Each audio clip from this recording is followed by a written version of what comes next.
जय श्री कृष्ण। आज का दिन बहुत विशेष है। आप सभी को शरद पूर्णिमा की बहुत बहुत बधाई।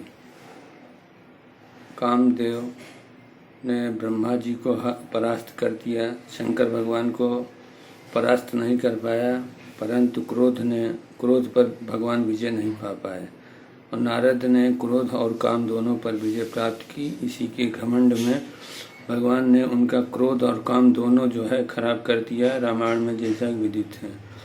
भगवान कृष्ण को भी कामदेव जो है चैलेंज कर रहा था, इसलिए भगवान ने कहा आओ हमारी तुम्हारी एक टक्कर हो जाए। शरद पूर्णिमा की शरद ऋतु में चांद के रोशनी में वैसे भी जो है काम का प्रभाव बढ़ता है। भगवान ने कामदेव से कहा कि तुम जिस तरह से माहौल जो तुम्हारे लिए उपयुक्त हो, उस उपयुक्त माहौल में तो तुम्हारा चैलेंज होता है। भगवान कृष्ण ने बांसुरी बजाई और बांसुरी में सिर्फ वो बांसुरी उन्हीं लोगों को, उन्हीं गोपियों को सुनाई दी जिनका चीरहरण में उनकी माया का आवरण हटा दिए थे। इस तरह से सभी गोपियाँ आईं और रास हुआ जिसमें भगवान शंकर भी आए, लेकिन चूँकि पुरुष अकेले सिर्फ कृष्ण भगवान ही हैं, इसलिए भगवान शंकर को गोपी के वेश में आना पड़ा। और उसमें गोपियों को बड़ा घमंड होने लगा, चूँकि वो गोपियाँ सभी जानती थी कि यही परब्रह्म है। चूँकि रासलीला के पहले ही सारे गोप बालाओं को भगवान कृष्ण ने बैकुंठ का दर्शन करा दिया था और उसमें दिखा दिए थे कि मैं ही बैकुंठपति।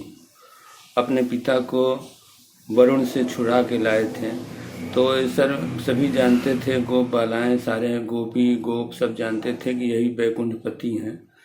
तो गोपियों को बड़ा घमंड होने लगा कि ये तो सारे जगतपति हमारे जो है पति बन के हमारे इशारे पे नाच रहे हैं। भगवान कृष्ण राधा जी को लेके अलग चले गए और राधा जी के पैर में से कांटे निकाले और राधा जी से पूछते हैं कि कहाँ चलना है, तो राधा ने कहा जहाँ आपकी मर्जी हो। तो भगवान ने अपना कंधा झुकाया राधा जी को बैठने के लिए। राधा को भी अभिमान हुआ कि ये देखो बैकुंठपति, सारे जगत के पति हमको आप अपने कंधे बैठा ले जा रहे हैं। तो भगवान वहाँ से भी विलुप्त हो गए।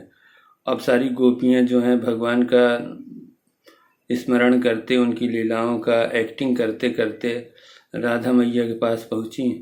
बोली कहाँ चले गए भगवान? अरे कृष्ण भगवान।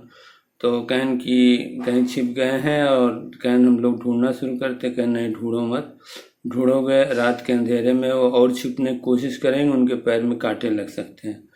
गोपियों का प्रेम इतना अद्वितीय है। काम ही नार प्यार जी में लोभी प्रिय जिम दाम तिम रघुनाथ निरंतर प्रिय लागो मई राम। काम क्रोध मद लोभ सब नाथ नरक के पंथ, सब परिहर रघुवीर रही भजय भजय जय संत। ये सारी बुराइयाँ अगर यदि हम भगवान से जोड़ दें तो ये अच्छाइयों में बन जाती।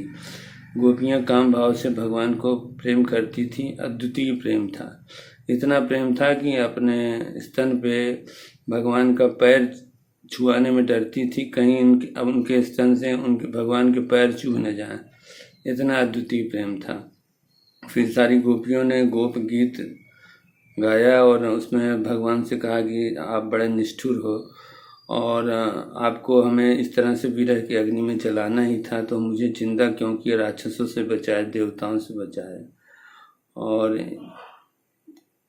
सबसे बचाने के बाद आज हमको इस तरह से मारना चाहते हो? हमें तो नहीं लगता कि आप यशोदा के बच्चे हो, क्योंकि यशोदा मैया तो बहुत ही जो है कोमल स्वभाव की हैं। हरि ओम।